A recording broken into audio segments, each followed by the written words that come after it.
What is up, everybody? Station, welcome here to Pop Culture Philosophers. Welcome to PCP Movie Night. In fact, welcome to the very first episode of our inaugural SciFi Fest. That's right. All throughout the month of February here in 2026, every Monday night here on PCP Movie Night, and every Friday night over at One Collection Down, we'll be talking about science fiction classics. And I am so freaking excited that my boy Fable came to me with this idea. And I was like, you know what? I'm piecing together the dates. Looks like I get the first show. And if we're going to launch SciFi Fest, I think there's no better movie to start with than The Day the Earth Stood Still. And this is the 1951 classic directed by legendary director Robert Wise. And I am so excited to talk about this movie. Let's bring in the panel. We got Brooks. What's up, homie? Live from the Matrix.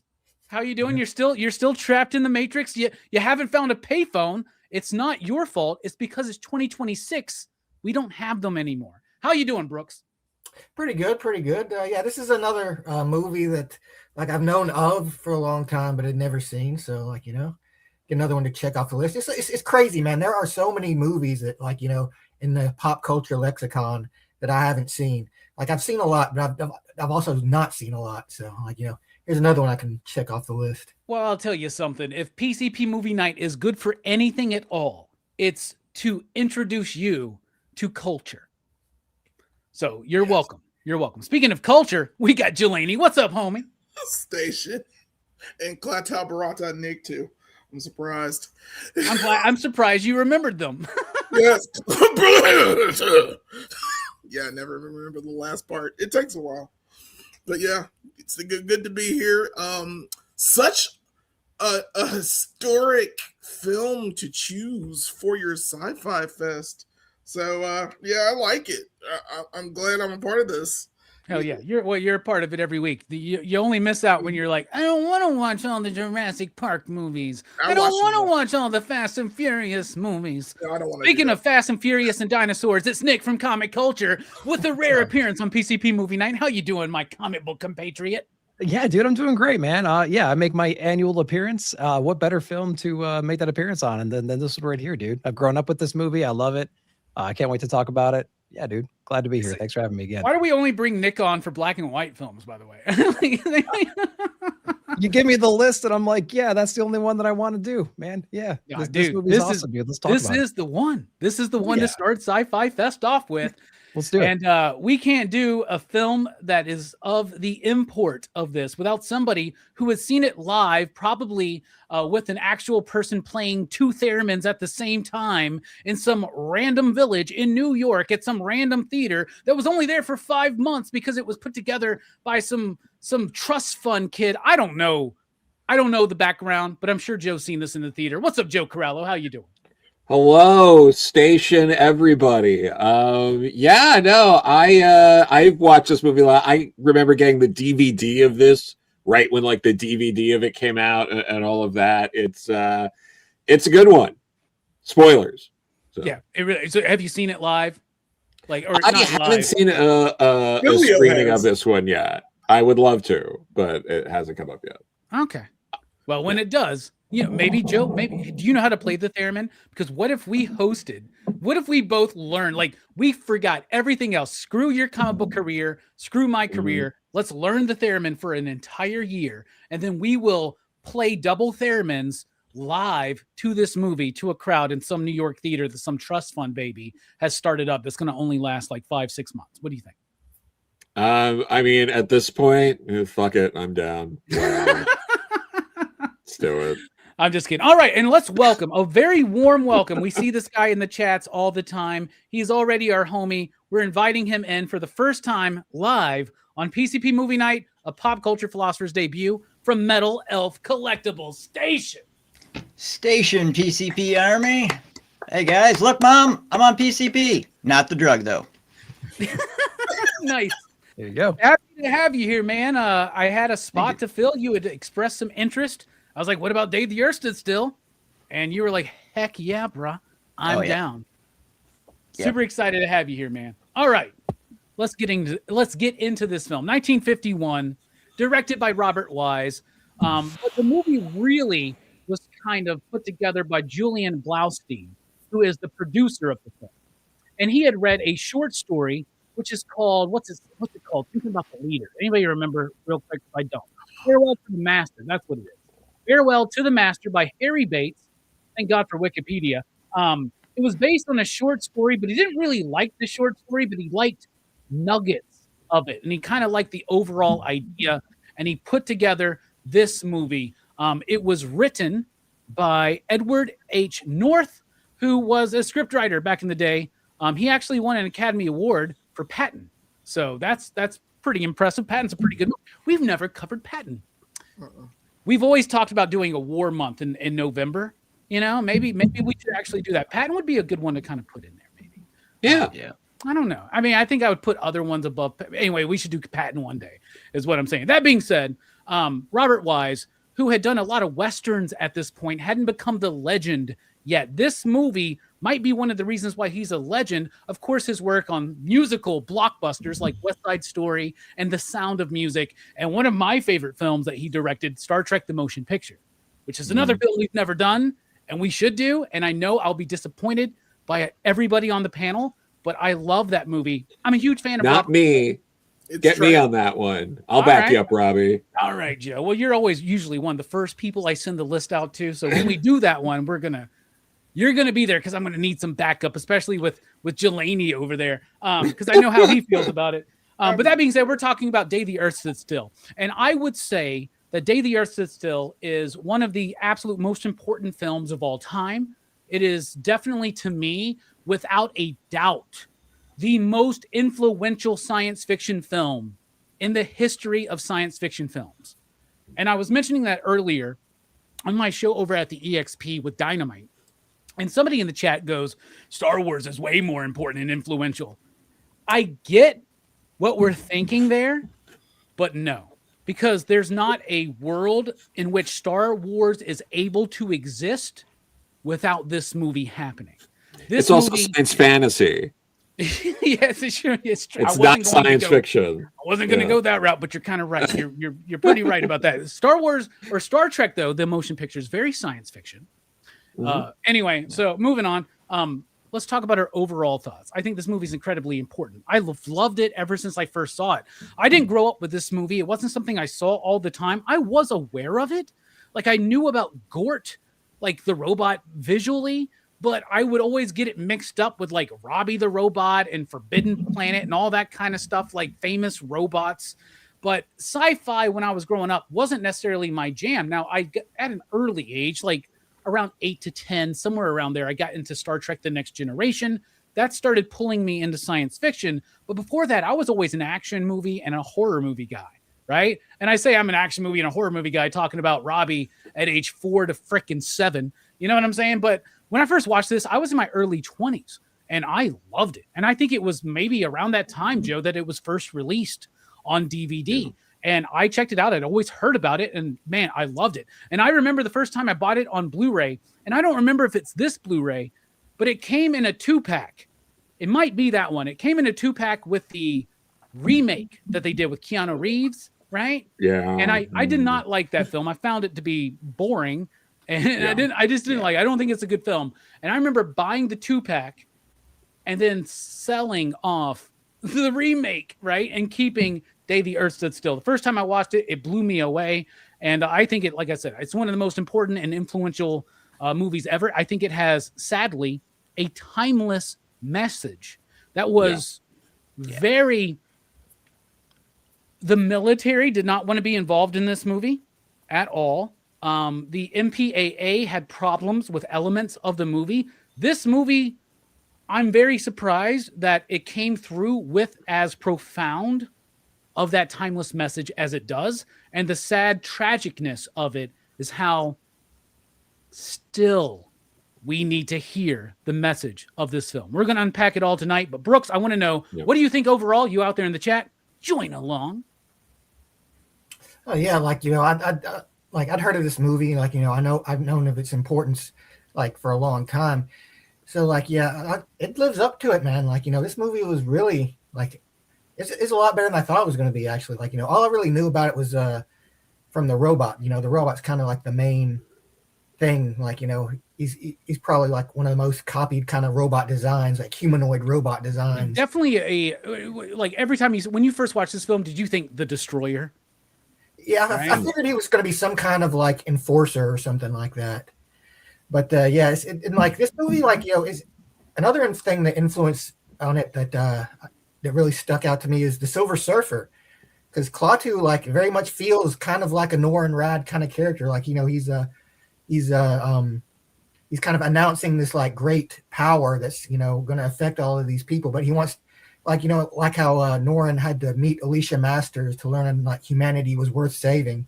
Like, he has to like go out and like meet and talk to these people. It's kind of the same kind of lesson in a way.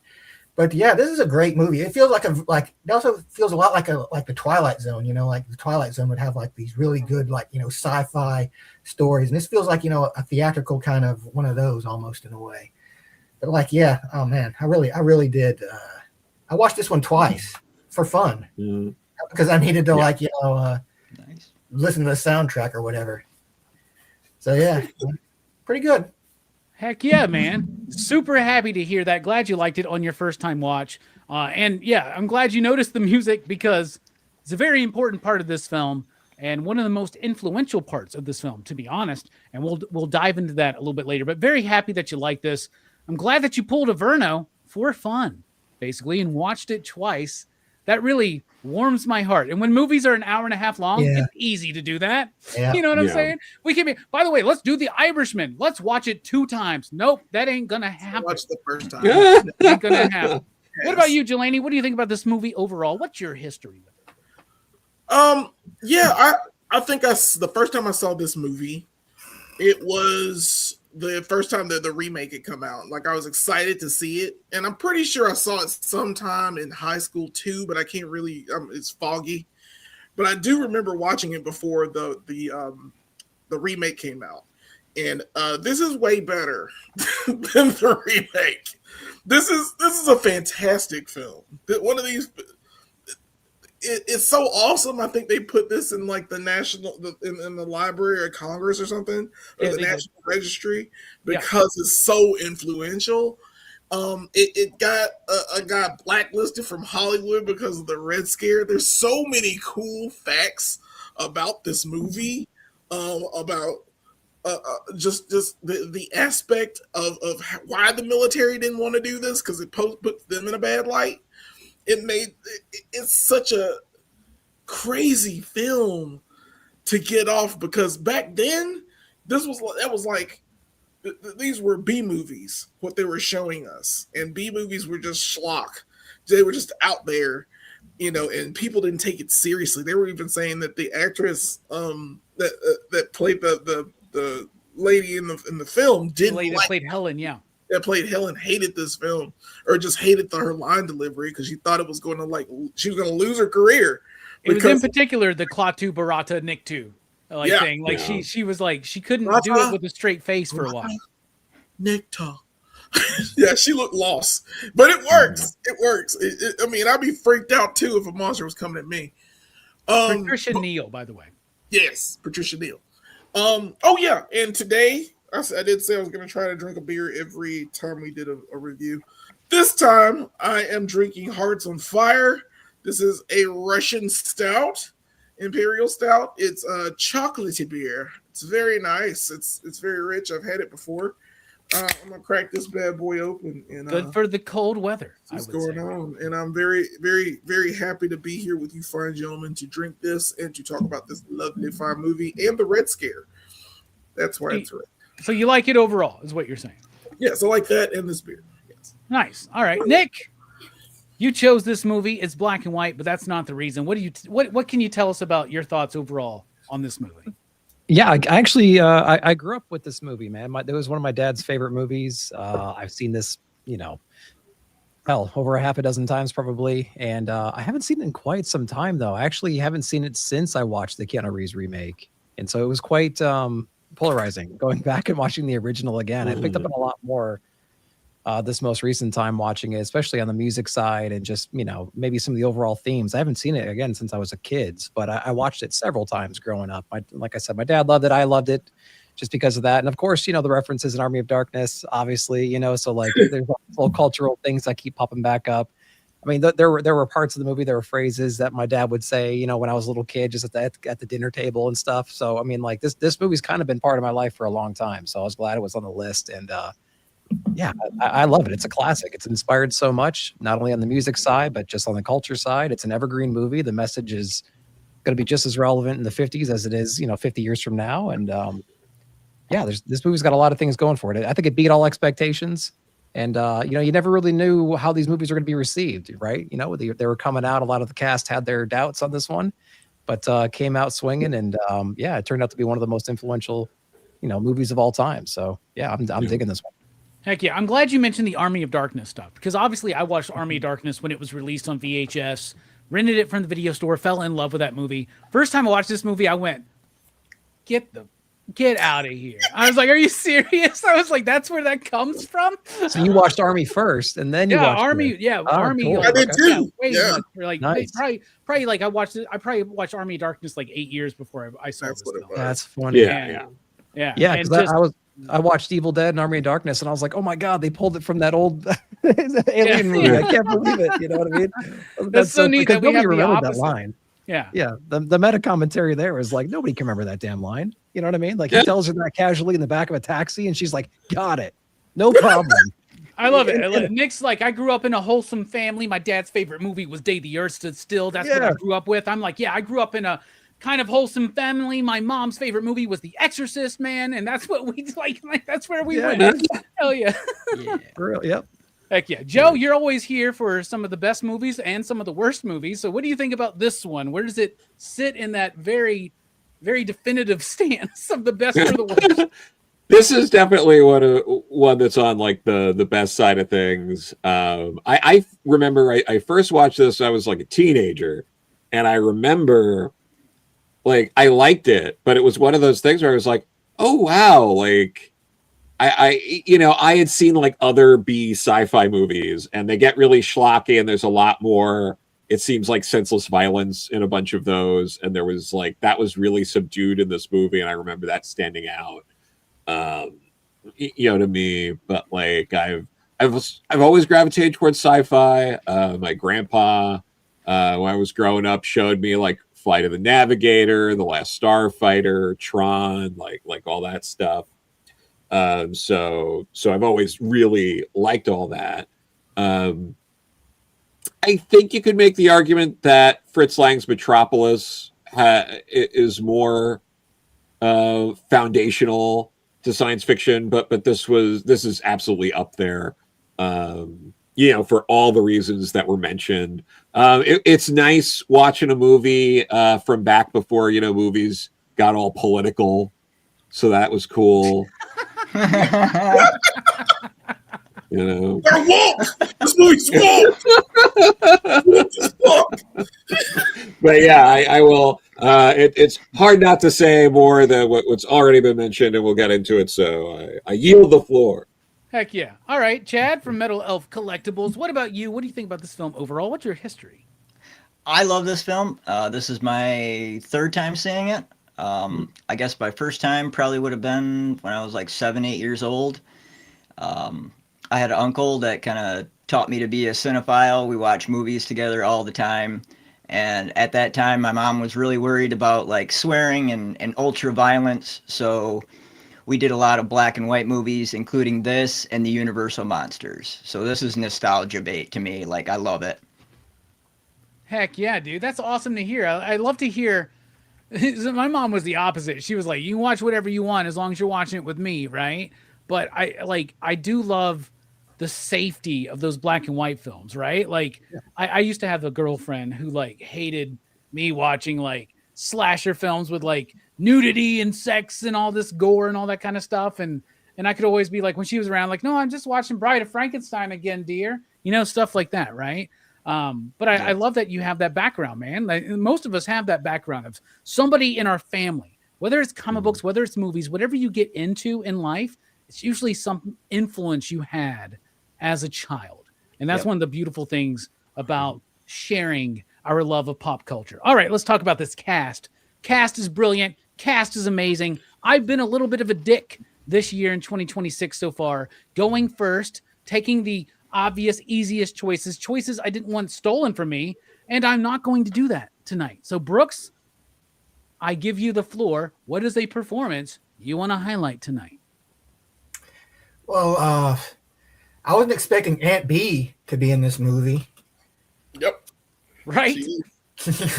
Like when I heard that voice, I saw her, I was like, is that Aunt B? And then I heard a voice like, that's Aunt B. Yeah, Aunt B from the Andy Griffith Show. So that's your pick just based on that? Just because he's Aunt B? Like, Hell yeah, man. She does have a very important kind of role in the movie, in that she's kind of like the example of the like old conspiratorial type person, you know? She thinks the whole thing is like a setup from the Russians to try and do some kind of like elaborate invasion. Right. Like, you know, thank God we've evolved beyond that. Yeah, like, you know, crazy. Nobody does that anymore, you know? Nah. I love it. Yeah. She's also very naggy to her husband, you know? Yeah. Yeah. I like that. No, she's great in the movie. It is, every time I watch this movie, I always forget she's in it. And then I just go, oh my God, that's Aunt B, man. She's in so few movies. Yeah, she is. She's in some movies, and every time she appears in anything outside of the Andy Griffith Show, I lose my freaking mind, dude. I'm just like, no, she's a real person in Mayberry. Mayberry's a real town. That's a documentary. She can't be in another movie. She's not real. It's still real to me. Jelani, what about you? What do you think? What's a performance you want to highlight outside Aunt B's a planeswalker. She can go into different films and series. She can't. I guess so. I love how nobody knows her name, which she's just Aunt B, man. That's just like, Jelani, what you got? I'm picking the easy one. Screw you guys. I'm picking Gort. Gort's my favorite character in this movie. Sorry. Okay. He's my pet robot if I had a robot. Cause bruh, and technically in the short story, he is supposed to be in charge. He's the master. That's the twist. He's the master. Yeah, the right. twist of it is he's the master that's in charge. And Klaatu is supposed to be his representative when he speaks to the humans or speaks to any other life forms. And even at the end of this movie, Klaatu even tells everyone that they gave their power over to him or to his race to take over for any violence or anything that happens in the world. This movie, every time I watch it, I'm like, it scares me because this character exists in this movie. Like, I wouldn't want to Gort around. You can't stop him. There's no way to stop him. And I also need someone that like has my back, because that man Klaatu got shot twice in this movie. Twice. And technically I think he dies. He does, really, technically, yeah. He technically dies. And it's like Gort was there to bring him back. Oh, well, with commands. But it's still, I don't know what it is about this film that like bothers me that we would be as scared as we were during that time, especially that period of time. I'm pretty sure if Gort had come, or if they had come to this world right now, the same thing, probably and worse, may have happened.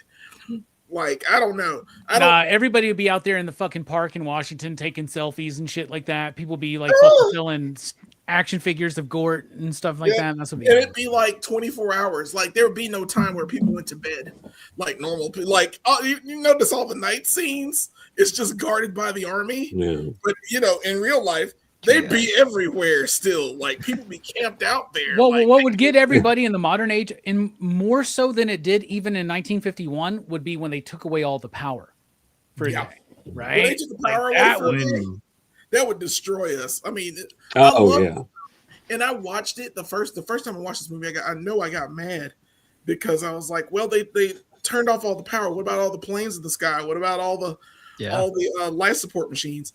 And in this movie, they specifically, and like right after I thought it, a little bit after, they were like, yeah, we took care of that. Yeah, it's not the planes in the sky. It's not the life support systems.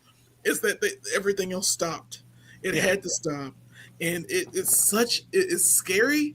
And Gort is a part of that fear that normal people would have. You know, it's a gigantic, imposing monster.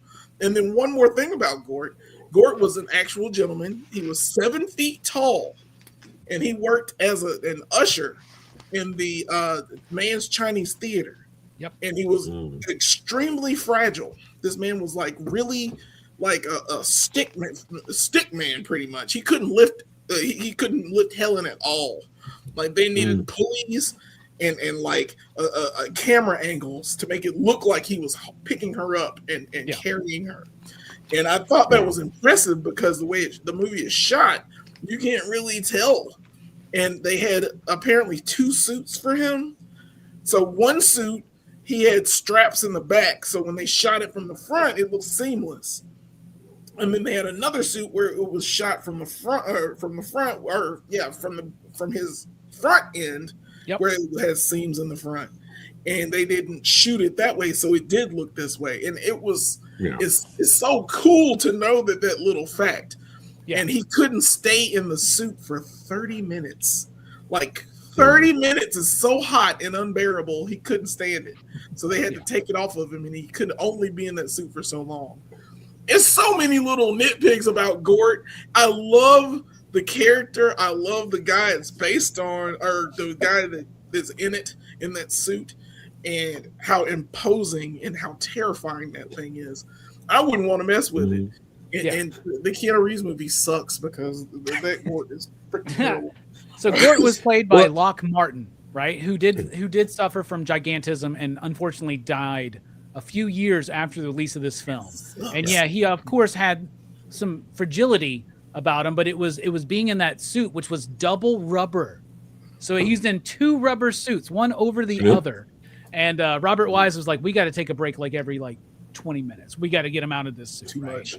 So really great pick, man. I really like that. I didn't know if anybody was It also inspired the Destroyer in Thor comics.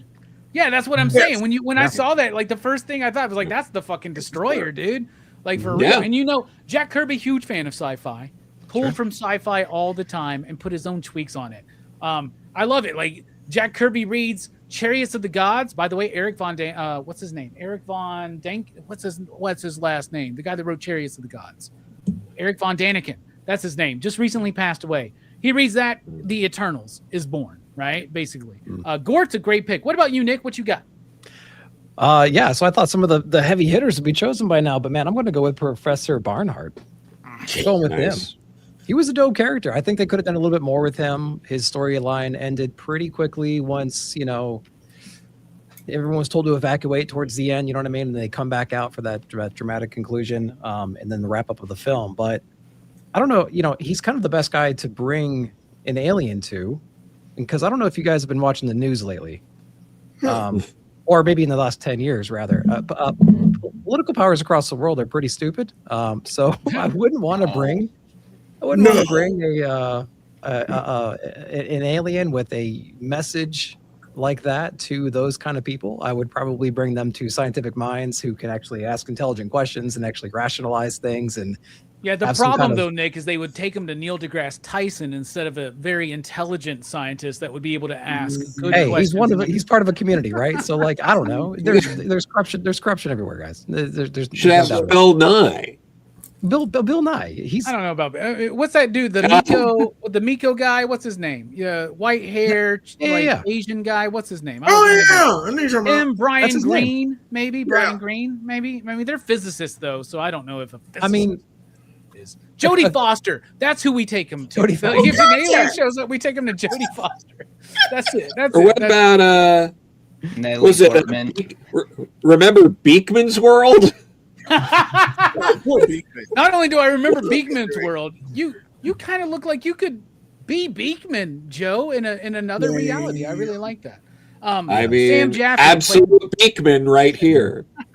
Absolute Beekman, I love that. Sam Jaffe played the professor, and he was actually blacklisted at the time. And Robert Wise and the producer had to fight to get him cast in this role because he refused to go and to a hearing. He refused to testify to the committee about things about communism and stuff. So it's kind of weird that this movie is talking about the paranoia and distrust of this era and literally having to deal with it at the same time. But you're right, dude. Great character based on Einstein. He's, to me, the heart of the film, honestly, man. Outside of maybe the main character, which I'm surprised we haven't gotten to yet. Joe, what's the performance you want to highlight? I'll go with Patricia Neal, Helen. I think the movie works largely because of her performance. I think it's also the way she's able to show care and compassion without like Klaatu like being like it's not a love story. They're just two people of the opposite sex who want to save the world, and that's kind of like it. And there's no oh, I want to go back with you to your home planet, or like, you know, take me with you. There's no like love in that sort of way. And I think it's beautiful and brilliantly done. And you rarely saw that kind of thing happen. Not just in sci-fi, but in like movies. Yeah. Or like, especially where the movie even has a romantic rival who's jealous of Klaatu, and they don't go in that direction whatsoever. And Klaatu has a great relationship with the kid, but they still don't go into that because like you're right, dude. 1951, no. Any other movie from that point behind or that point forward, they're hooking up, going to Starman. It's gonna be John Carpenter's Starman. You know what I'm saying? Like, which also very clearly riffs on this movie too. Yeah, it really does. Great pick. What about you, Metal? What do you think? What's a performance you want to highlight? I'm gonna highlight Bobby, the kid. Nice. Okay. Great I choice. like the filter, like the role he plays in the movie, which is kind of like the innocent role, right? And he's very accepting. He's not looking for things to exclude people, I guess. And then, once he starts seeing the weird stuff that's going on with Klaatu, he's kind of like, should I tell, my mom? Should I tell the world? And then he had, like, the burden of proof until, so, yeah. That's a great pick because usually kids are really annoying in movies, especially in the 50s. Not here. Not here. This is not Mickey Rooney. Like showing up to just shit all over the fucking film. You know what I'm saying? Like that's not what's going on. This Brian Gray was in some kind of sitcom or something. He was in something. Father Knows Best. He was in Fathers Know Best. Yeah, you're right. Okay. Yeah. That kid is really good in the film. He feels very earnest and like you kind of feel for him, and I don't know, that delivery is really good. So Michael Rennie plays Klaatu. Klaatu is brilliant in the film. They wanted initially Claude Rains or Spencer Tracy. But I believe it was the producer who said no, because if it's somebody that the world knows, right, it won't work. But Michael he wasn't very much known in the States. What a great performance. If honestly, I don't know if the movie would have the same impact. It would have the same impact based on the story and the way it was shot and all that kind of stuff. It would still be an important film, but it would hit different if that was Spencer Tracy or Claude Rains, who would be, honestly, no offense to them because I love both actors, they would be hamming it up a little bit. You know what I'm saying? Yeah. And Rennie gives a very grounded, subtle performance. But my actual favorite, which, I mean, this is weird to me, the character of Harley, played by Frank Conroy, who is the first government agent that Klaatu talks to. Yeah. Right? There is something so brutally real in the way that he's talking about the world situation. You feel an empathy and an understanding of what Klaatu's trying to get him to understand. I feel like he understands it, but he's that guy stuck in between. The president's not going to meet you with every leader unless it's here. And the way he delivers that, we live in a world of a lot of suspicions, and the way he delivers that, there was something to me that is so. It's sad because that is the delivery that we get from so many people in the world when they have to acknowledge, yes, this is flawed, but I'm part of it and I know why it's flawed, right? Like it's a very sad, small performance, if that makes sense to me. Like, I don't know. It really works. Let's talk about style and structure. The style of the film. It is filled with realism, which there were sci-fi films before this one. We're not saying this is the first sci-fi film. And Joe, you're right. Metropolis is a very, very big deal. But I don't, Day of the Earth is still, they're both very, I love Metropolis. I'm so glad they found those other minutes or whatever that are in the new Blu-ray. I just recently got that. When I say recently, I got it like a year or two ago. But I'm very excited to jump into that. I really hope somebody picks it for Crew's Choice. Hint, hint, wink, wink. Somebody likes foreign black and white films. I'm just saying. But this movie has a sense of realism about it, right? Showing the streets of Washington. That's not something you saw in a lot of the other science fiction films of this era, right? A documentarian style. We wouldn't look at it as a documentarian type style because it doesn't have shaky cam. It doesn't look like The Office. It doesn't have interviews. But at the time, it kind of was shot and cut together like a newsreel. They were actually using real news broadcasters that America was familiar with in this film to give it that sense of realism. Look at the cinematography on this film. It's stark, high contrast, black and white. Looks like a noir film, doesn't it? Really does. A lot of sci-fi films before and after, very brightly lit. Even something like Creature from the Black Lagoon. Why does this movie visually more dark and striking than Creature from the Black Lagoon? Think about that. But that look, that contrast, it adds a tension and a sense of danger to the film. The special effects were great at the time. That ship, the way it opens, Gort, when he's melting all the weapons to just molten metal, freaking fantastic. Structure-wise, I think it's tightly paced. And it doesn't slow up, even though by today's standards, there's not a lot of action. And the script to me really showcases the severity and the gravity of the situation through intentional dialogue and not always having to lean into an action scene or overt conflict. Brooks, what do you think about the style and structure of the film?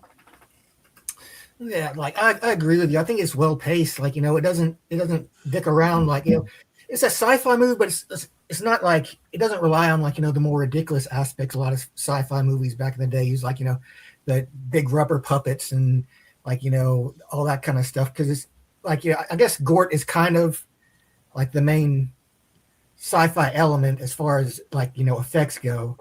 But like, as far as the ship effects go, I think they were actually pretty good. Like, the way the saucer looks when it like lands and the way the steps come out, I think it looks pretty good. Like, even these days. And it has a lot of good lines in it too. Like, I love that he says like, we rid our society of stupidity when he's talking to the Fed guy, and when he's talking to the kid, and he's like, oh yeah, we where I'm from, we just stopped doing wars. He's like, hey, that's a swell idea.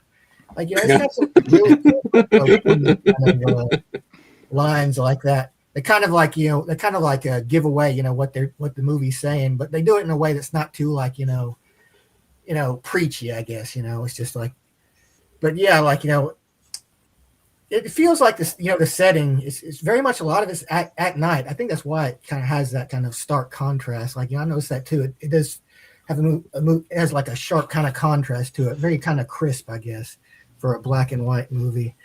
But yeah, like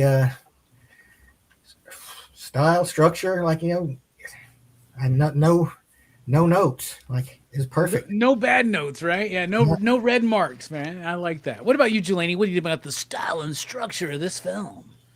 Yeah, style wise, this is not bad for the time. The ship is the most impressive to me on top of Gort, but the ship is beautiful because they wanted to make that seamless. They wanted to make it look like it was an alien craft. And what they did to make the fact that it had no seams was they put putty on the sides of the openings, and they sprayed it with silver paint. So they put the silver paint on over this, and then when it opened, it looked like it just came open and slid down and just looked like it was a perfect. That shit looks so clean. I wish my car opened up that way, Jelani. Yeah, everyone should. Man, that's the future. That's what we should be having now, but we're stupid now. It is what it is, but it looks so good. It's well paced. I do want to talk about the romantic rival, the guy, because he pisses me right on the fuck off. Tom is his name. He really does. Like the first time he like wants to go on a date with Helen, and like Klaatu, by the way, is a guy she just literally met, and the guy he's like pushing the kid off on Klaatu. He's like, yeah, take the boy while we go on the date. You know what I'm saying? And he's like, yeah, sure. And then like later on in the movie, he doesn't trust Klaatu at all. Like, why I don't understand this. I don't understand why he's the Phil Hartman from Jingle All the Way. From Jingle All the Way. Yeah, he is. He's just that dick, man. I can't stand that dude. And he reminds me of the guy from Creature of the Black Lagoon, as you mentioned it. I don't know if that's the same guy or not, but he looks just like him. And I was or that ass hat and James Wells Frankenstein, right? Like yeah. Yes. It's just he gives that vibe. I just can't stand his ass. And so yeah, style wise, it's fantastic. Structurally, it's an hour and a half long. It's quickly paced. It tells its story effectively, very effectively. And to make the point of how when the world does stand still, I love all the shots in that part because they get like Times Square, and they have Times Square where the cars have stopped and the people are moving, and I'm like, that's not special effects. They actually did that shit. You know, I don't know how they pull that off, but they're like, hey, we need to stop Times Square for a few hours so we can film this. You know, they're like, man, see? And it just works that way. So it's brilliantly shot, well paced. I love the science fiction effects when Gort does take out the tank and all of the light sources, or when it turns bright light. I love that effect. Something about that it's terrifying. In the 50s, and I'm sure it's terrifying to them when you see it, about how easily Gort takes out the military, and it's impressive. And he just straight up kills two guys, and nobody talks about it. I'm just like, it's weird. That still kind of bothers me. I'm like, didn't he just disintegrate two guys? I'm pretty sure the tank operator that was in the tank died too. Nah, they were both sticking their heads out, man. They were like, there was nobody in there, man. Did you not see the parachute? He jumped out with the parachute. Yeah, he jumped out with the parachute. Absolutely, escape pod.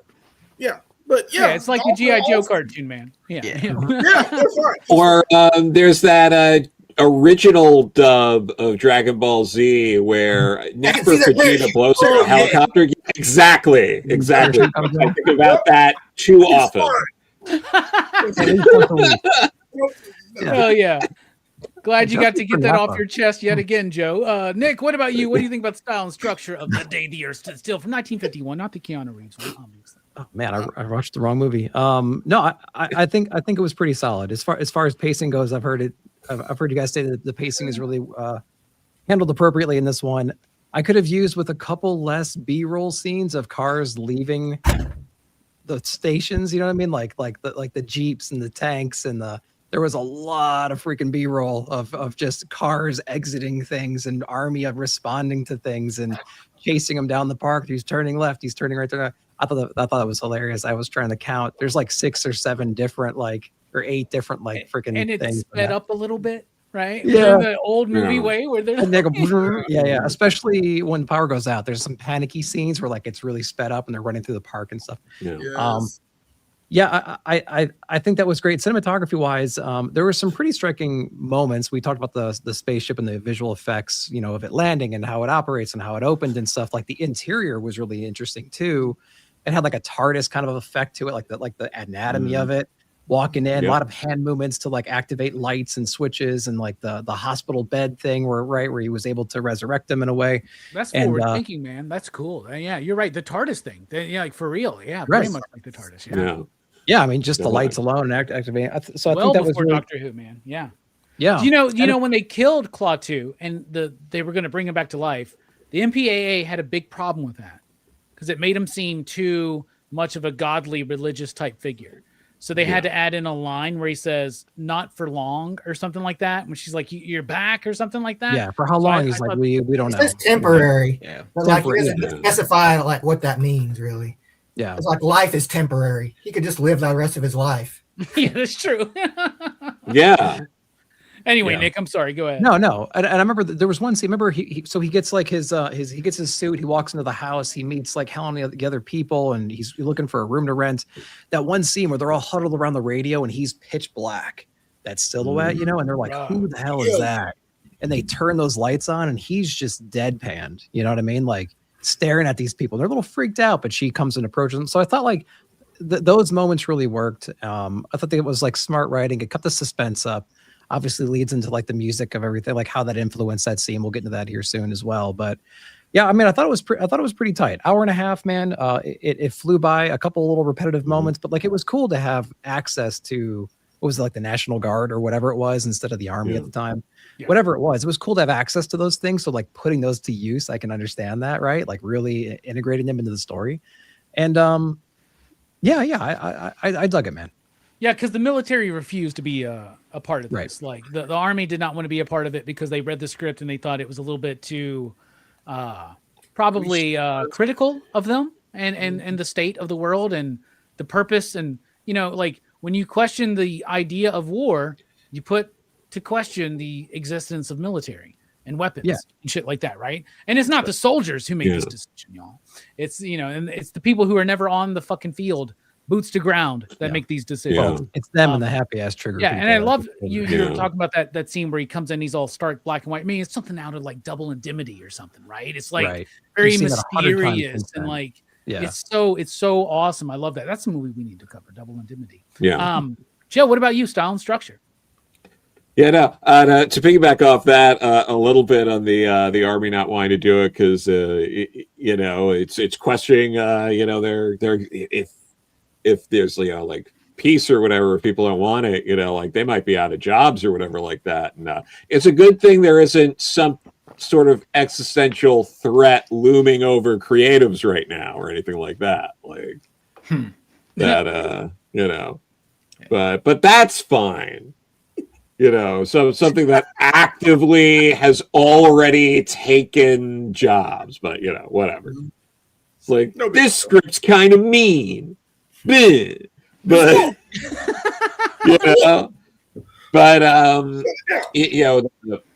obviously the movie's oozing with style. We talked about the contrast and all of that. It's just beautifully done in black and white. The last two black and white movies in a row that are like two of the best examples of shooting in black and white.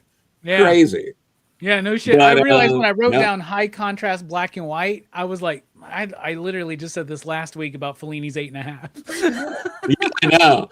We should just do a bunch of black and whites and then like 20 into them, like maybe black and white's just really done well. Maybe and next week, Citizen Kane, man. Screw Sci-Fi Fest. Let's go. Okay, let's go.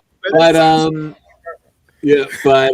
no, I think that the pacing in a lot of there are elements of the pacing that feel very modern, like jumping right into it and then slowing down after you dive right into it feels very modern, recent. Like you feel like if this movie came out in like the 80s or the 90s, it would have been like 25 fucking minutes with that family and like hearing stuff going on the radio and being like, oh, what's this thing that's like, it would have been all this built, like, and the movie would have been 2 hours and they would attack that like 25 minutes on the beginning to like set it all up. But and the kid would have fucking sucked. Right, the kid would have sucked. Oh yeah, right. They would have got some obnoxious ass kid. The kid would have been bullied in school, and Klaatu would have like helped him against the bullies. Stranger Things. It would have been that fat kid from the last season of Stranger Things, man. I swear, dude. There you go. Yeah. But no, it's the structure was really great. And then the movie got out when it needed to get out. Like, it just ended. It wasn't like, you know, we'd have a scene of them like talking about like, I don't know, what do you think? Like no, it's just, we're good. Like, we're in and we're out. Like, and the movie very literally, like, they're in and they're out. The second they get there is when this movie starts, and the second he's out, the end comes flying at your face. So I really love that about this movie. Yeah, getting in I've been and shot getting twice. I'm getting the hell out of here. Yeah. I'll tell this. Yeah. I'm telling whoever's going to be right here, right now, what my damn message is, and I'm getting the hell out of here, guys. Yeah. I would love it, man. Yeah. Somebody should do it. Maybe I should save this idea and I should do it. But somebody should do like a fucking 2-minute short film that's the sequel to this film. And it's Klaatu getting back to his home, and he goes, "Yeah, kill them motherfuckers," and Push they the just like button. blow up the goddamn fucking earth, and it's over. Man. All the gourds turn. And I would love that. Chad, what about you? What do you think about the style and structure of Day the Earth Stood Still? I love it, man. It harkens back to a simpler time, back when storytelling was clear and concise. Like, there's not a whole lot of wasted time. The audience isn't treated like a moron. Like, we don't need a roller going or some type of narrator. Like, and then even like the little ancillary characters, like, there's no real wasted dialogue. They're like, even, the little characters, their bits of dialogue hint towards other viewpoints that are going around in the world or what's to come. So I like that, man. I wish we had more of that. The cinematography was beautiful. Like, it's a mix of cinematic shots instead of just like a medium pan nowadays on characters' faces, like that medium shot through the whole movie. I like the B-roll footage, man. I mean, most of it. The tanks drifting. Oh, dude, that was so fucking cool. I was like, get me in that. I love the way everybody's sitting in them Jeeps, man. They're just sitting like they got to stick up their ass or something, man. They're just like going, man. I love it. Waiting to shoot somebody. Mm-hmm. It's like they're, and then it's sped up, so it looks like they're in a Benny Hill skit or something. Like they're in a Benny Hill. I love that. I love that. Yep. Hell yeah. Well, great points, Metal, dude. I love that. All right, let's talk about the music. Back in the day, I used to have trouble with people telling me, well, I didn't notice the music. Now, we're not in that era anymore. But I'll tell you what, if you watch this movie and you don't notice this music, you're not paying attention. You're crazy. The score is done by Bernard Herrmann. Anybody know who this guy is? Let me tell you something. He did a lot of work with Alfred Hitchcock. He's did these little known movies like North by Northwest, Vertigo, Psycho, right? Psycho's kind of a big deal. How about this? Do you want to know what his first film score was? Citizen Kane. Wow. His first film score was Citizen Kane. By the way, Robert Wise, first film he worked on, Citizen Kane as the editor. Won an Oscar for it, I believe, or was nominated. I believe he was nominated. I don't think he won. I don't know.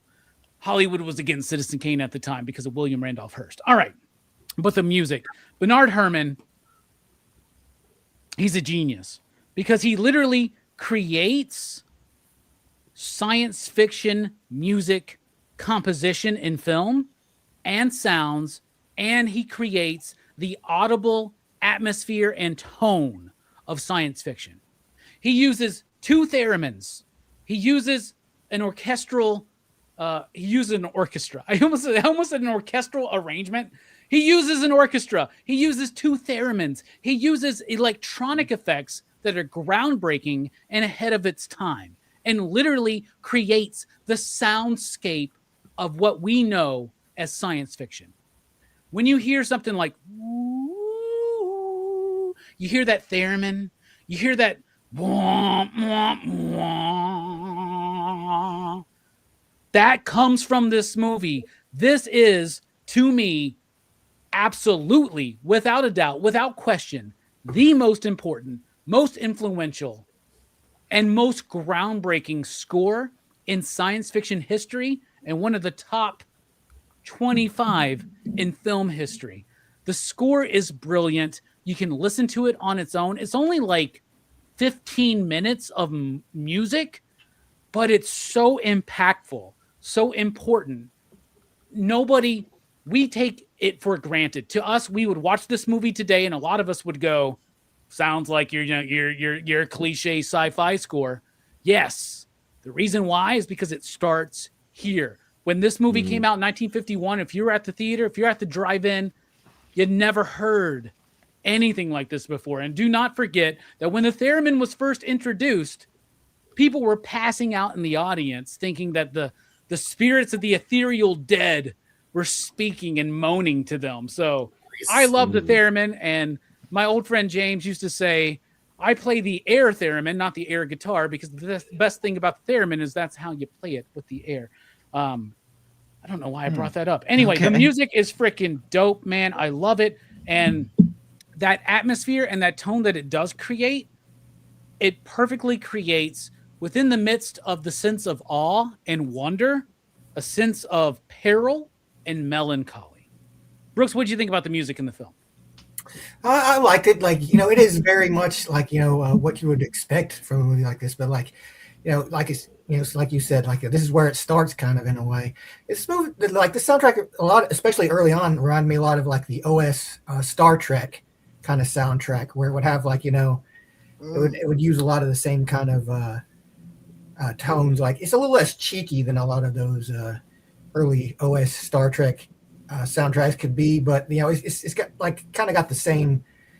They're working in kind of the same wheelhouse, it feels like. But yeah, it's perfect for this movie. Like, it lets you, it kind of helps to remind you that, this is kind of a sci-fi movie sometimes, because a lot of it isn't, focusing on that. It's just like, it feels kind of like, it's a guy talking to a bunch of other guys.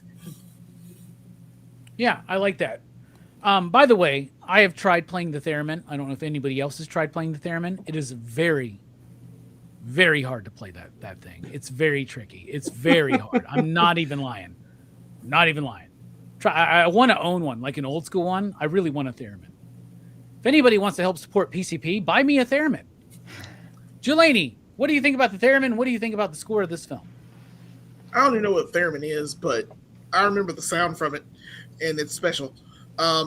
He uses electronic violin, I think, and a lot of electronic things in this music to make he does a lot of reverse shit too, right? Yeah, it's very impressive. The fact that he is ahead of his time with this music it is so impressive, because it's imposing music, at the same time it's ominous music. Sometimes it hits the notes it needs to hit for the scene, and this is science fiction. This is the birth of the science fiction, like woo, and it does that so well, and it's kind of scary, because it even has the fanfare that would become later identified with sci-fi, like with the work of John Williams, right, on Star Wars and other things, right? It even has that fanfare element to it, right? Like it's all there. This is the blueprint of a sci-fi film score, is what this is. This is exactly what this is, and it's so cool to see this happen, because watching it again this time, yes, I paid attention to it. I wanted to be sure, but you can't help but pay attention to it. It's right there in your face. Yeah, it's a character in and of itself, good. Right? It's a very character in this film, and it works very well. So yeah, I love the music in this. There's some great features on the Blu-ray, and one of the great features is a live performance of the score. Really? Which is really, really that cool. With the orchestra and with the theremin artists and all that shit, really cool. Nick, what do you think about the film? Bernard Herrmann, I mean, come on, right? One of the most iconic film composers of all time. Yeah, I think it's brilliant.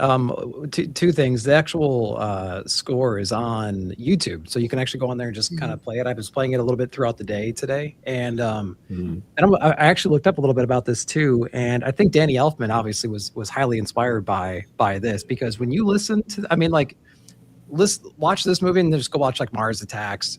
I mean, watch anything that he does. I mean, they obviously ripped off like the first like 20 minutes of the movie, essentially. I just watched Send Help, which has a score from Danny Elfman, and now I'm thinking there are elements of that in that film. Any Danny Elfman stuff, you're gonna hear these eerie, ghostly, sci-fi tones.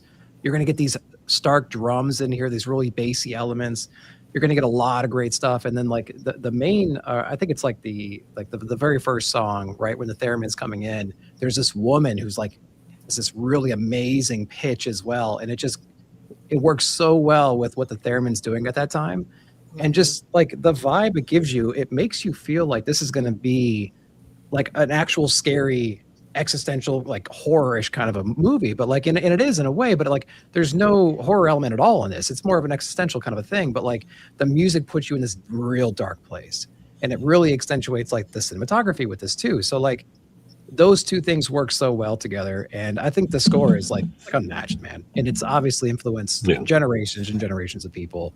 And one of my favorite, like I listen to Danny Elfman stuff on the regular, casually, just random stuff that he puts together. I'm a huge freaking fan. And like when I went back, like rewatching this movie again while I'm an adult, I'm like, well, obviously I'm going to enjoy this, man. It's the same damn stuff. So the influence is all over the place. It just puts you in the spot to get ready to enjoy this movie. Loved it. You know, it's really a shame, Nick, that you're only here once a year for PCP Movie Night. He's here every month, by the way, on the monthly comic book review. And he does excellent there. But dude, it's a shame because you're spot on. Spot on. Joe, what do you think about the music? I know a lot's already been said, but you know, you're a professional. Yeah, no, I mean, also just like the sound effects and everything, like the sounds when like Gort's laser would go off, and you know, all of that is really important to selling this. Like if the effects, like if the different sound effects were goofy, that would suck you out of this. Like everything had to work for this. So just like the sound design, just sort of in general, is excellent. But yeah, I mean the whole like just electric feel of it all, the idea, like thinking about it, of there were people that went into a movie theater and sat down and saw this movie, and they literally heard music that had never been like recorded and put out there before, like a different like just genre of music. Like that's crazy. That just doesn't happen anymore. It was like, oh, I guess they've figured out a new thing to do with music. Like that's nuts. like just trying to like comprehend that is what's even nuttier is that he did it 10 years later in 1961 with Psycho, right? Like kind of creates the horror score there, dude. Like there is no Friday the 13th Harry Manfredini score without Bernard Herrmann. Like it's insane. Absolutely. It's insane. And I think the music in Citizen Kane is underappreciated, honestly. I think that's a movie. Citizen Kane's so good. I think that's a movie that is like accurately appreciated. Like I don't think it's over or underappreciated. People like Citizen Kane is one of my favorite films. But that music, it's not the score people usually talk about, but that score is fucking brilliant from the get-go. With the pan into his residence. Oh my goodness. I love it. What's up, Steph? We see a link in the chat. Chad, what about you? What do you think about the music in the film? The music, gold standard for sure. Like everyone's saying, it's where we got a lot of stuff from. Looking back at it, it's got a lot of like high tension, like strings. You're mentioning electric violin, kind of creates that tension. And then the sound effects, the bass and just the danger sounds. And then looking at that, man, I love looking back at, you know, that time era when you had to make your own sound effects. Like you took like a piece of aluminum sheeting for rain or something, and you know, a couple people in the studio making sounds. The same thing with music, just rock music, for instance. Like back then, producers had to make sounds, or they had to make actual like pedals for the instruments. None of that stuff was around, so that's just wholly impressive to me. You know, especially nowadays, you just push a button and you've got whatever tone, whatever sound no brainer. Absolutely. All right, now it's time to get to the theme. Brooks and Jelani have already dipped out. They don't want to get into it. Maybe it's too obvious for them. All right, there's Jelani. Jelani, this movie has a lot of themes that, I mean, it's very obvious what this movie's about. All right, Brooks, you're back. All right, Brooks. Sorry, there was a glitch in the Matrix. Did you see two black cats, Brooks, just now crossing across the alley? Same cat. I'm glad y'all are back. Brooks, by the way, when you dip out, you cut off your camera. I'm proud of you. You should cut off your microphone too. Just saying. Luckily, your bathroom's not too close to your bedroom.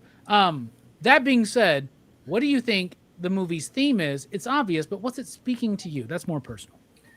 I think probably the one of the main themes of this movie is that we have to be better. Like humanity has to be better. If we want to aspire to be greater, to go further, we have to be better than what we are. We have to put aside these foolish and stupid things that we do just because, we've always done them.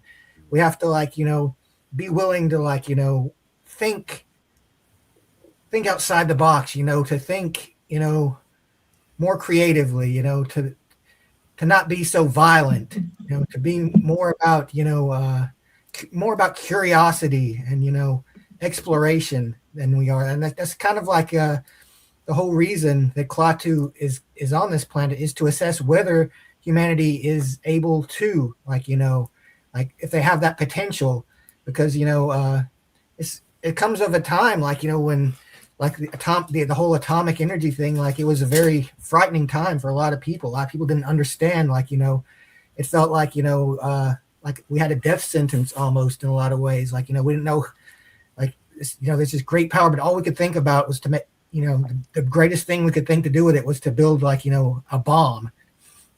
And that's, it's even throughout the movie, the people in the movie can't conceive of atomic energy being used for anything but destruction. But, Klaatu points out, we use atomic energy but to travel through space instead of blowing up people or trying to scare people into submission. And I think in the end, Klaatu realizes that, humanity does have that potential, but they can still mess up. And, that's why Gord is so important, is because, he's the check, if humanity wants to go out into space and be conquerors and be destructive, they have to know, there's a higher power. There actually is a higher power. It's easy to, think of a higher power when it's just something you think of and you never really experience it. But, actually seeing this thing that could just end all life on the planet, it's a whole different thing. Now the higher power is there. You can see it, it's real.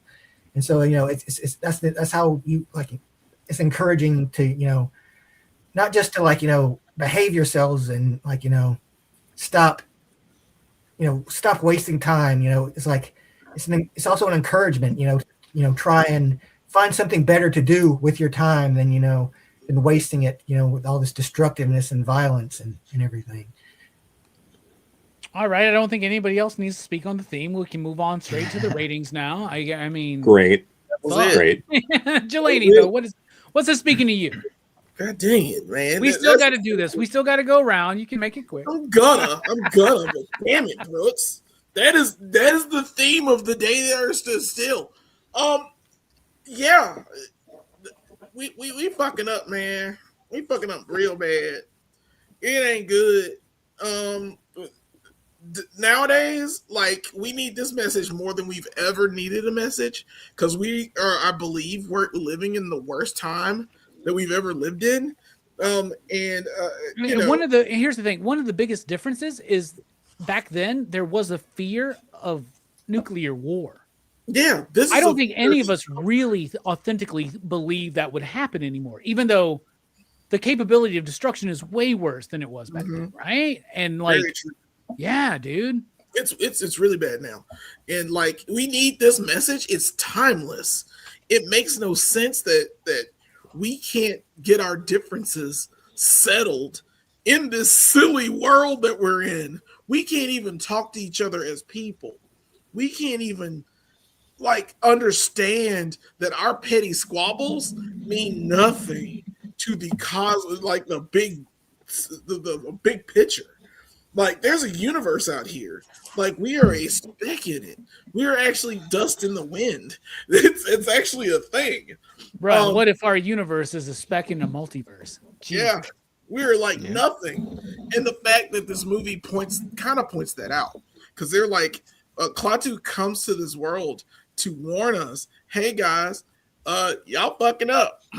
You are not doing what we think you should be doing, because we've already settled war, petty squabbles, and everything in the universe. We've given our lives over to these robots. And so far there's been order and coolness, and you guys are totally ruining that. Because soon, the whole point of him coming was the fact that if they use their atomic power to come out into space, it would be bad for the universe, because they're here to do that. Even in that crappy Keanu Reeves movie, that's pretty much what he was trying to stop.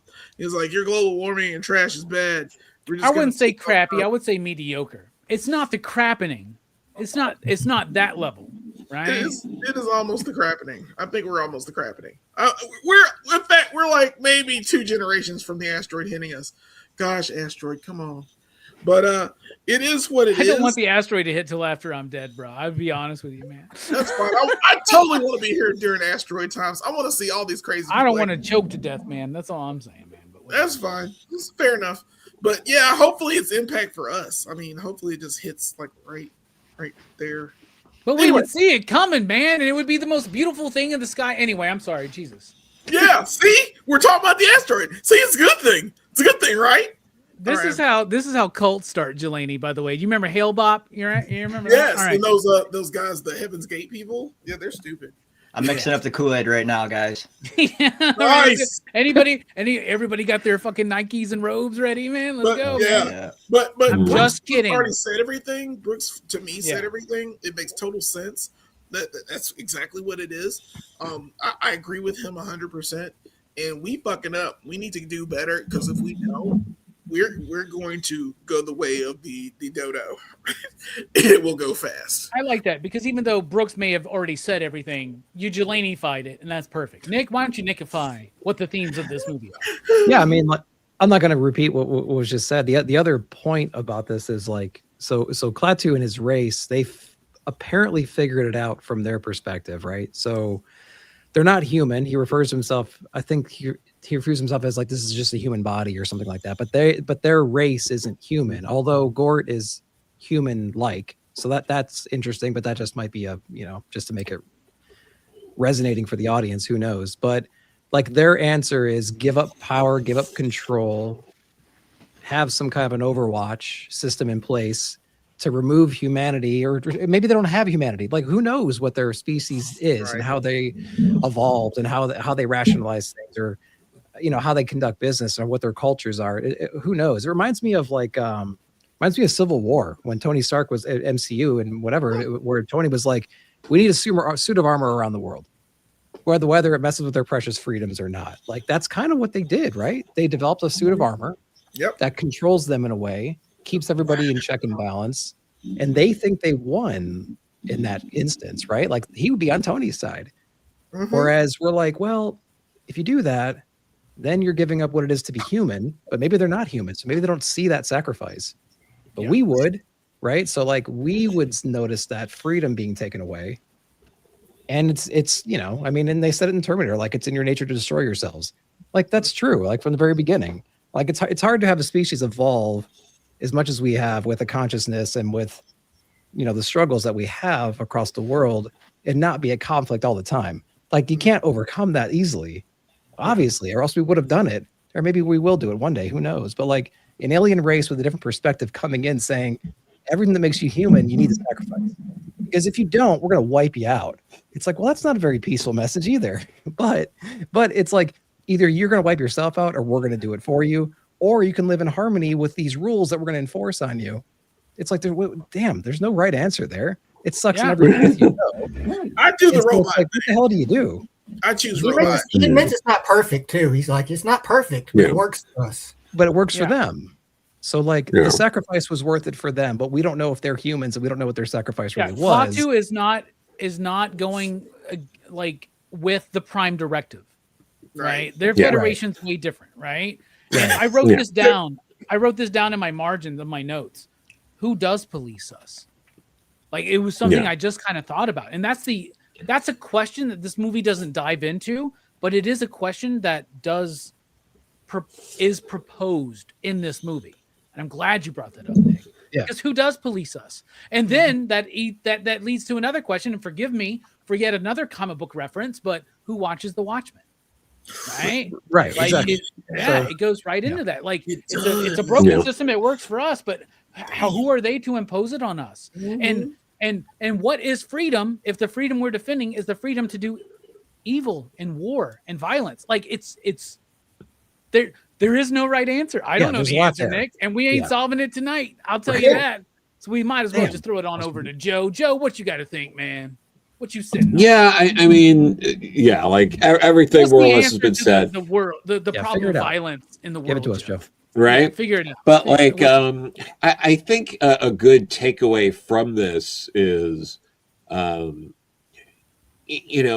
there's a lot of like smaller scale things you can take from it in terms of like we're talking all the big grandiose stuff, but like sometimes you have to just look at your own problems and your own issues you're going through and like imagine someone else like coming in and like seeing that from like an outside perspective and just being like, well, why don't you two just get in a room and talk it out or talk about it? And it's like, oh, well, we can't do that. It's like, yeah. But it's like, oh, we can't do that. Or like, oh, like we can't get all these people in a room together to save our own lives. And it's not even like hyperbole. And it's just like taking that sort of thing and being like, it's a good sort of message to reflect on and think of like what is and isn't worth fighting for and like, or fighting over. And maybe we would all just be better off if it was like, at the end of the day, is it a big deal if I'm in the same room as so-and-so, or if this is happening or that's happening? Like, what's in the grander scheme of things, what does anyone get out of it? And I think it's good to reflect on that sort of stuff. I like that. It's like the microcosm of the macrocosm of the idea, right? Like, the idea that nobody wants to talk, that's the problem. And whether it's on an international scale or a personal scale, right? Like, what's the problem? Like, what ultimately, what is it worth that somebody has this opinion about this one fucking thing that you relate to another thing that you detest or some shit like that, right? Yeah.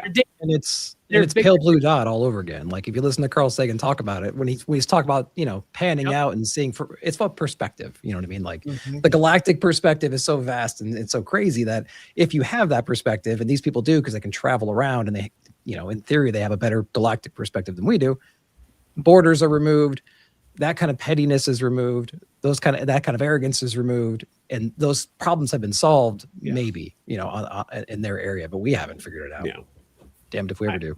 I love that. Like, by the way, so what's the difference between Klaatu and Dr. Doom? Victor Von Doom. Like, right? Like, think about it. That's an interesting conversation. I just finally read in total the 6 issues that Chip Zdarsky has done of Captain America in one sitting, and I think he explores some interesting things with Latveria. You're on board. Victor. Damn it! Like, all right. Really? I think the Fine. video is available for members right now. If you want to check it out, become a member of Pop Culture Philosophers. It's available right now. When does it drop to the public? I don't know.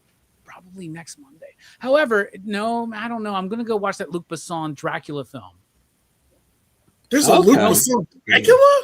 Yeah, you didn't know that? Luc Besson's biggest Dracula film. It releases this week, dude. It's going to be at AMC. You can come, what are you doing Sunday? Come watch it with me. Anyway, but there's interesting concepts there. I really, really, really liked it. There was something else I was going to say. I don't remember it, so I'm going to just forget about it, and I will remember it later after Metal Elf Collectibles lets us know. What's this movie speaking to you, my brother? To me, the theme of this movie is paranoia. Cold War McCarthyism. Like about 1950 is when that started kicking in, the Red Scare. And this was 51. So you got the paranoia of nuclear energy. You've got the Red Scare. So you've got the fear of aliens. There's like a nationalist kind of tone within this, right? Like whether it be an immigrant or an alien or like... There's a criticism of nationalism, I would say, in this film, right? Yeah. Right? A little Yeah. bit, yeah, for sure. Definitely. And also like playing God and humans racing towards destruction. So that's what we do. Yep. Hell yeah, man. Hell yeah. I like that. Chad, you're like simple and right to the fucking point, dude. I love it, dude. Thank you. I love it. Don't worry. Chad's going to eventually become very obnoxious. He's going to do a few of these, get too comfortable, and he's going to be rambling on. No. Yep. He's going to be like Jelani was 3 years ago. All right, moving on. I'm just kidding. My idea is about the theme. By the way, what I was thinking, you mentioned Carl Sagan, Nick. Yeah. That is, by the way, we missed our opportunity. If there was going to be a scientist that we would have an alien who came to Earth go meet, it would be Carl Sagan. Right? 100. But since Carl Sagan's no longer with us, he wrote the book Contact, which, by the way, when I was a rapper, that was my stage name was Contact. It was because of that book, not the movie. I think the movie's okay, but it was because of the book. But since Carl Sagan's no longer with us, it would go to Jodie Foster. And if Jodie Foster couldn't perform that role, Matthew McConaughey, which I don't think would be a bad idea. They'd sit there, like Matthew McConaughey would just get high and play the bongo. So damn cool as shit. Right? Yes. Cool, yeah, right? Yes, it'd be cool if you did. Imagine if Klaatu meets They got their Wooderson space from girls. fucking Dazed and Confused. I'm just saying, imagine that. I keep getting older and they keep getting younger. Or they stay the same. So he would be Matthew McConaughey would be opening up the spaceship, like, what you got under this hood, man? I see you bought this in a fucking comic book ad, man, or something like that. All right. Oh man, that just made me think of Nicky Cat. He passed away, dude. That sucks, dude. Nicky Cat? Yeah, because he played Clint in that movie. Remember, he's the one that does that line. Oh, Where'd you get I this? thought from? you Did you say that, Chief? No, Nicky Cat literally died. He died. Nicky Cat died, dude. He did. When? Spoilers. Months ago. Oh my God. Okay, that hurts. Jelani, I'm so sorry. like that dude. guy. Yeah, I know, me that too. guy. We're going to be covering a Nicky Cat movie soon because it's Damn. part of my cruise choice. So and Jelani's going to hate it. So just watch out. Oh God. You already know what it is. All right. This movie, intellectually, obviously, is about Cold War anxiety and the threat of nuclear weapons, right? It's about the dangers of distrust and paranoia on any scale. I wrote all this stuff down. You all said everything, especially, by the way, when applying to the misuse of technology. I think that's something we kind of dipped into, but like the idea of the evolution of technology and how because we can't even like orchestrate working with ourselves. Right. Technology is a whole other factor in that. And social media, oh my God. Like, yeah, I'm proud of everybody here on this panel. I've seen on social media, except for Brooks because he's not there.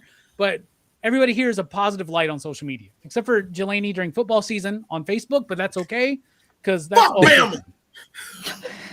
Then the idea of who does police us, and then if we have Watchmen, who watches the Watchmen, all that kind of stuff. That's an interesting idea because somebody else could make a movie where Klaatu's civilization is in danger of these fucking alien robots who now all of a sudden have their own idea about what justice is. Yeah, their bar keeps lowering for whatever. Right? Yeah, Right. Yeah. Maybe they're like, you know what? Our all of a sudden we're in Skynet, fucking Terminator, like all that shit.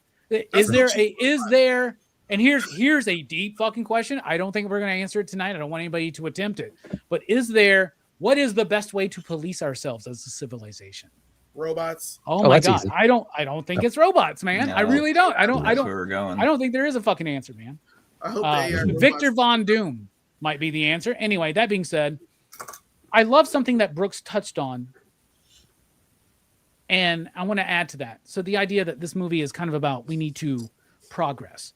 We need to progress as a society. And it was true in 1951. It's true here in 2026. But the idea of this, how do we progress? How can we get in the same room, Joe, and talk together?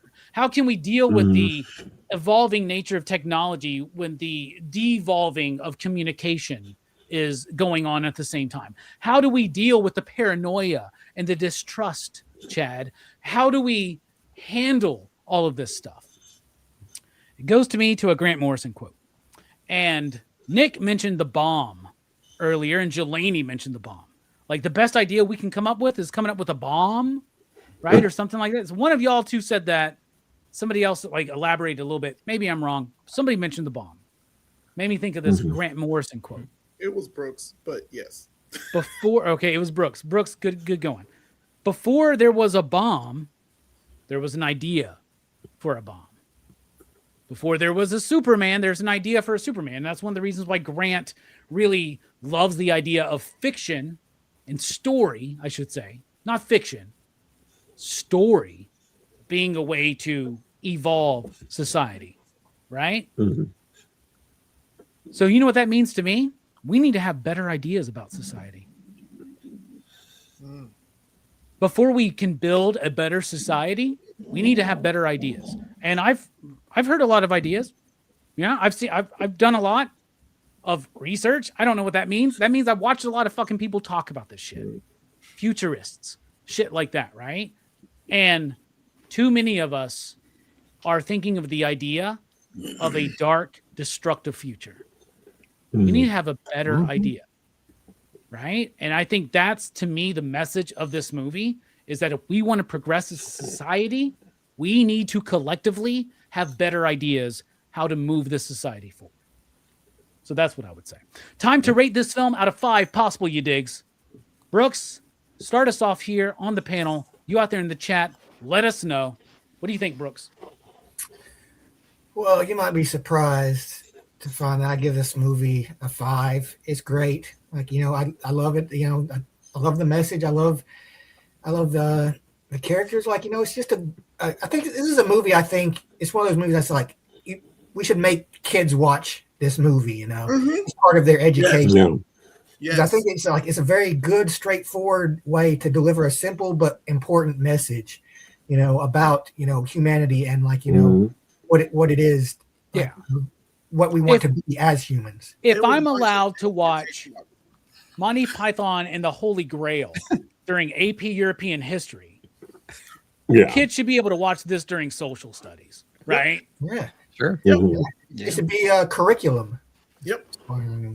You make sense when you talk. Oh, yeah. A perfect score from Brooks. That's the perfect way to start the inaugural episode of SciFi Fest for the first time. What about you, Jelani? What are you sitting on? This movie is so influential. It starts and paves the way for so many different genres of film, including science fiction. It's in the registry for a reason because it tells that story. This is a culturally impactful film. It's something that we really need to be honestly studied. It is true. I agree 100,000%. We are a sad race right now. I am not a fan of the human race at the moment. I haven't been for a very long time. I lost my faith in humanity and then lost it again. So knowing that that's the case, I'm still giving it a 5 because it is perfect. It's impactful. Klaatu is here to tell us to quit fucking up. Because if we don't stop fucking up, we're not going to be here anymore. And then dips, and that's the end of the movie. But if there was a second movie, yes, they'd be blowing us up. Because I think William mentioned the idea that there's a Christ analogy in this movie. Like the idea of the story of what Christ is, a higher being that comes to earth to give us a message of peace. Killer Gets fucking fucked up by us and then leaves, right? But good luck. If you don't work out, we're gonna come back and fuck it all up. By the way, so, yeah, straighten up or else. Perfect 5 score, man. And Jelani, I get what you're saying about your lack of faith in humanity, but once again, let me reiterate this, just personally as friend to friend. Let's me and you come up with some better ideas about humanity, then, man. Fair enough. Right? I accept. Nick, what about you? What do you think about this film out of 5 possible you digs? Oh, I mean, I'll just continue it, man. It's a 5. The movie's too influential. The message is too evergreen. It did too many things for the first time that has been emulated 1,000 times. It influenced generation after generation, decade after decade. You know, it's one of the top movies of all time for a reason. And yeah, it's hard not to give it a 5. And Oh, yeah. I've been watching this movie my whole life since I was, you know, just 5 or 6 years old. This movie's on the same So, like, level as A Christmas Story for you, man. Yeah. That's Almost. awesome, man. I need a little mini gore to add to my Christmas Oh, story. I know how to get Nick on 2 episodes in a year. I'm going to do Christmas Story in December. Hell yeah. That's how we're going to do it. That's how we're going to do it. Nice. And I like what Nice. William mentioned, something I didn't even realize. This movie came out in 1951. It's the 75th anniversary of this film. Yep. Holy cow, man. Oh, nice. Movies is old, and we're older, man, because I remember like when this movie was like 50th anniversary, like DVD edition. Wow. Yeah. 5 digs across the panel so far, but we still got half of us to go. What about you, Joe? What do you think?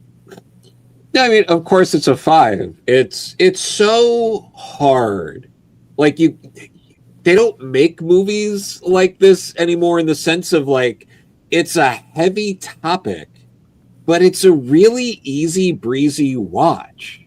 Mhm. Like it's a heavy topic that doesn't weigh down the viewer. And So it's not like don't get me watching- wrong. It's not like watching Munich. You know, like I could put this on whenever. I could put this on before bed. I could put this like I couldn't do that with like Oppenheimer. True. Like, you know, it's like they don't make a lot of movies like that are that impactful, that are a breezy watch like that. Whereas and don't get me wrong, I love heavy fucking movies. I love Kids. I love Dancer in the Dark.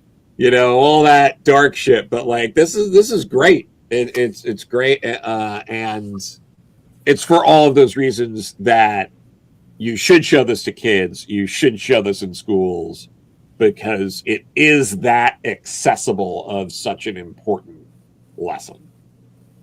Hell yeah. I like the way this is going. What about you, Chad? What do you feel? This is definitely a 5 digs for me. Gold standard. Yeah, definitely. I did want to touch back on your idea thing though. Yeah. When you were talking about that, it reminded me of a quote from Dogma where Jay and Silent Bob are talking, and Silent Bob tells Jay that ideas are just as powerful as beliefs and far easier to change. Like, I think that is a big part of it right there, because a belief, you are personally identifying with that. And once you do that, anyone who presents a contradictory opinion to that is attacking you personally, and it shuts people down. Mhm. So, Yeah, I love that. I remember there's a bit in there with Chris Rock as Rufus where he's talking about like he didn't like love beliefs, he loved ideas, right? I'm a big Robert Anton Wilson guy, and my favorite quote from him, which I quote all the fucking time, especially on the paranormal show I do, is belief is the death of intelligence, right? When you believe in something, you'll Yeah. fight and die for it. That's But true. ideas, yeah, they're easier to change. I like the idea of ideas, right? So now I try to intentionally say, instead of I believe in something, I like the idea that, right? Right? Yeah. So, Yeah. yeah. Mhm. because language, it really starts with the story we tell ourselves. Yeah. The way you talk to yourself, the way you communicate with others starts your whole fucking world perspective and the way you interact with the world. If more people paid attention to that, like honestly, I think the answer to everything is everybody on an individual basis. Yeah. Yeah. Everybody just goddamn evolve on your fucking own. Okay, it's easy. There are things to do. Read some Crowley. I don't know what the fuck you need to do. Read some Crowley. I don't know what the fuck you need to do. Read the Bible, whatever. Become a better person. If everybody would become a better person, maybe smoke a little bit of weed every once in a while, we'd all be Exactly. good, I think. That's Empathy. what I think. Yep. Right? Empathy, man. Yeah, I get it. empathy. Yeah. Yep. And dude, we've already done Blade Runner, but maybe we should do a massive like book review of 6 people talking about Do Androids Dream of Electric Sheep, where they have the empathy machine. I love that. Yeah. Bruh, Necromancer too. like, yeah. Did somebody Necromancer or Neuromancer? Or Neuromancer. The William Yeah. Gibson one? Neuromancer, yeah, William Yeah. Gibson. So dude, somebody sent me that and I've never read it. So I would love fantastic. book club, PCP book club. Writing Wow. it down. Why have I never thought of this? This cannot be weekly though. No, please no. No, I can't read that fast. I can't read that logo. I have a great copy from the Folio Society of Two Androids Dream of Electric Sheep, so I would love an excuse to reread that. Dude, I got a copy. I bought it at a thrift store for like $2. All right, I'm gonna rate the film 5 for everything I said. This movie is timeless, tragically so. It's beautifully shot. It's Robert Wise. Here's the thing. We talk about all the time. We have this conversation. We talk about our favorite director, Martin Scorsese, Ridley Scott, Francis Ford Coppola, right? We mention these people. We mention Orson Welles. We mention James Whale a lot here on the channel. Yeah. Not a lot of us are talking about Robert Wise, man. And I get why. Yeah. Maybe it's not cool to like West Side Story or Sound of Music anymore. Maybe it's not cool to like Star Trek the motion picture. Robert Wise is a fantastic director, a great editor, and I think this is one of the most important films of all time. 5 digs across the board. That's the PCP average of 5. That's easy. That's how you start SciFi Fest. There you go. Let's see if Fable gets 5 digs across the board on Friday night when he's talking about Starship Troopers. I'm on that show, so I can guarantee you he's not going to get 5 digs across the board. Though I do like that film, so I do like it. I'm excited to be there. I haven't watched it in 20 years, probably, or more. So I'm very excited to dive into Starship Troopers, a movie I did not ever really like, to be honest with you. Jesus Christ. So Are you I'm very, very serious? excited. Jelani, are you there on Friday? Yeah, I'm there. I'll Brooks, be there. Are you there? I have to work. Well, I wasn't able to make it in. Oh, you got to I drop got out. the prestige. Jelani's going to be there, though, man. Yeah, so I'll be that's there. cool. All right. Nice. That's going to be Friday night, 8 p.m. Central Time over at One Collection Down. If we have anybody who is a Blue Wrench in the chat, please drop the link to One Collection Down. And then next week here on PCP Movie Night, we're continuing week 2, actually, starting week 2 of SciFi Fest with Gattaca, which I picked because, to me, honestly, this is one of the most underappreciated sci-fi films of the 90s. I think Gattaca is way better than people realize, and I think a lot of people don't remember this movie. And I think it's great. And because of this movie, we have Stranger Things. Not really, but we have Maya Hawke probably because of this movie. So there you go. That's PCP Movie Night next week. And of course, Starship Troopers to continue Sci-Fi Fest over at One Collection Down Friday night at 8 p.m. Central Time. Brooks, thank you for being here. Final thoughts. Oh yeah, just me and Jelani, we did Go Figure reviews. We did a couple of videos recently. We did some Spider-Mans. We did Spider-Man 2099. I don't know what I gave him, but And we did, we That did this one right here? Right here? Is that what Yes. you're talking about? Those guys. That's not the right format for a thumbnail, by the way, Jelani. no, I don't it's know not. if you know It that. is a short. That is the short thumbnail. I was in Oh, it. interesting. I like that. So check our short out because this short almost has 2,000 views. So watch that short. But yeah, a little known secret about this movie is actually like the true story based on when John Holshoe landed here. Well, he is alien. That's an old school bit. That's a throwback, man. I Yeah. love that, dude. It's a throwback because John needs to be on more of these. Yeah, I've actually kind of stopped giving him the list, man. He just rarely signs up, man. Oh, I'm going to make him sign up for something. do it. Do it. Thank you, Brooks. Jelani, thank you so much for being here. My homie, what else do you got coming up? Final thoughts. Yeah, I have one other video that we did. This is the Anti-Eternia He-Man from the Masterverse line. This figure, to me, is... well, you have to watch it because me and Brooks do a video on it. Watch this video. Go figure Thumbnail reviews. looks dope, man. It's in the right Yeah. orientation, too. Yes, it is. It makes total sense. So, yeah. Check it out. We're doing stuff this year. It's going to be a little different because we're going to start doing podcast form, probably doing videos once a month. Getting there, slowly getting there. Going to have a whole group, sometimes Robbie. So, yeah, check us out. Go through your reviews. I love he says sometimes Robbie, he hasn't talked to me about any of this shit. Fable, by the way, you telling me I might change my mind makes me not want to. Right? But I do like Denise Richards, so I am excited. And, Casper Van Dien Casper Van dying? Dien. Yeah. It's kind of sexy at this time of his life, right? Before he goes like Kirk Cameron. It's pretty, it's not so bad. Yeah, I you're know, right. it's He's good. not that sexy. I was stretching for that one, guys. I'm sorry. I really was. Nick, what you got coming up, man? I don't know. Final You thoughts. not saying that you won't change your mind makes me think you need to think more positively about the future. I need to have better ideas. about Starship about your Troopers. Huh. what could be. He's doing it in your face, Robbie. So easy to I fall picked the back. movie, goddammit. You know, for I want to give another shot. This is Man. great.